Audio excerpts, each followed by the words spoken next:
কালকে বাইরেই বললাম ইফতার আপনাকে আমি রওনা দিতে বলছি কতক্ষণে বলেন?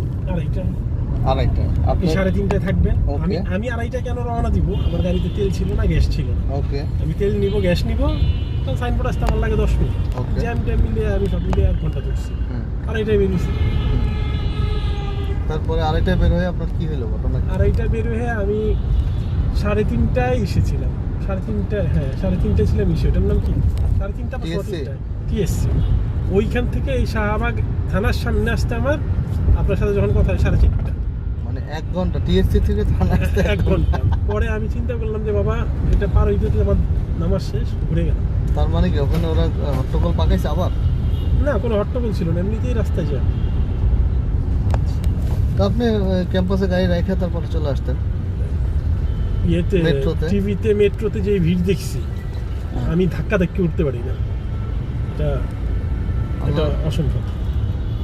আচ্ছা পরে ভাবলাম যে এই মিরপুর ইফতারের টাইম তো ফাঁকা থাকবে, হ্যাঁ বাইরে ইফতার করবো,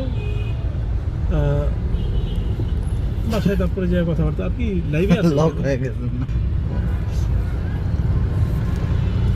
আচ্ছা যাক, ইফতার তো আসলে আল্লাহ তালাই দেখছে, আমরা তো চেষ্টা করতেছি। আর ইফতার তো দুঃখে পুরো পথে করে ফেলাই নেই, সেই অর্থে না, আমি ইফতার পথে করবো এটা প্রস্তুতি নিচ্ছি। তার মানে 2.5 ঘন্টা পর্যন্ত আপনার রাস্তায় থাকবেন, বেশি প্রায় 3-4 ঘন্টা, রাইট? 2:30টা থেকে 5টা, অনেক সময়। যাক, অবশেষে তাহলে দেখা হয়ে গেল, আমরা ইফতারটা করতে পারবো আজকে ইনশাআল্লাহ। আমরা আজকে ইফতার করতে পারবো, ইয়েস।